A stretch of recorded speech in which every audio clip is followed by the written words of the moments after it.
Hello everyone, once again I welcome back to my channel Geetanjali classes. So students, आज हम पढ़ेंगे conversion of decimal to fraction and conversion of fraction into decimal. Okay, तो देखते हैं कैसे होता है। ठीक है, समझते हैं कंसेप्ट को क्या है। ठीक है, 0.1 0.5 इक्वल टू 5 डिवाइडेड बाय 10।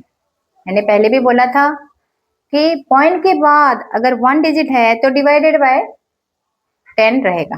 ठीक है, देन 2.5 को हम क्या करेंगे, ये जब डिनोमिनेटर लिखेंगे तो हम पॉइंट को नहीं लिखेंगे। ठीक है, 25 डिवाइडेड बाय 10। ठीक है, ये होता है उसका प्रोसीजर। देन 13.7 तो पॉइंट के बाद 1 डिजिट है तो डिवाइडेड बाय 10 तो होगा, पर ये जो नंबर है उसको हम पॉइंट हटा के लिखेंगे।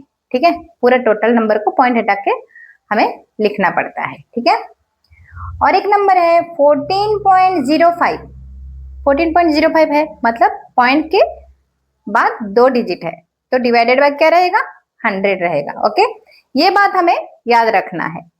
तो 1405 होगा एंड डिवाइडेड बाय 100 होगा। समझ में आया? तो हमें डेसिमल से फ्रैक्शनल नंबर कैसे होता है वो पता चल गया है ना। अभी हम देखेंगे conversion of fraction to decimal.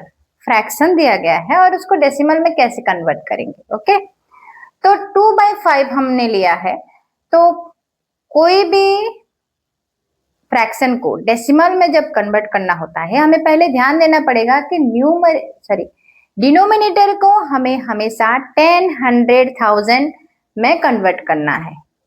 Okay, सो हम क्या करेंगे, यहाँ पे 5 है तो 5 को हम 10 करना चाहेंगे, है ना, 10 भी होगा तो 5 इंटू 2 हम करेंगे। यहाँ पे 2 कर दिए तो नीचे में 2 किए हैं तो ऊपर में भी 2 करना कंपल्सरी है। ओके, तो 2 इंटू 2 4 हो गया एंड 5 इंटू 2 10 हो गया। ओके, तो हमें इसका डेसिमल क्या लिखना है, 0.4।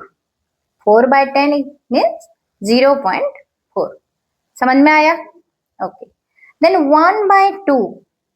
1/2 को 2 को अभी हम देखेंगे कि 10 कैसे करना है। कैसे होगा, मल्टीप्लाई 5 करने से होगा, है ना।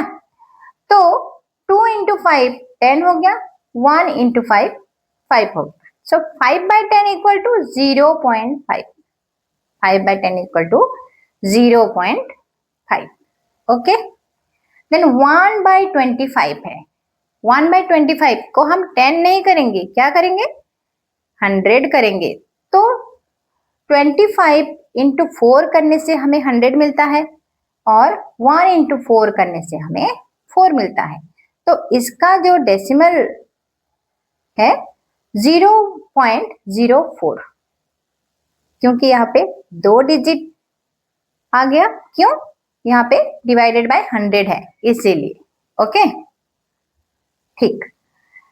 2/50 अगर है तो ये 50 को हम क्या करेंगे, 100 करेंगे। तो 100 करने के लिए हमें 2 में मल्टीप्लाई करना पड़ा, यहाँ भी 2 में मल्टीप्लाई करना पड़ा। तो 2 इंटू 2 4 एंड 50 इंटू 2 100। तो इसको भी 4/100 इक्वल टू 0.04।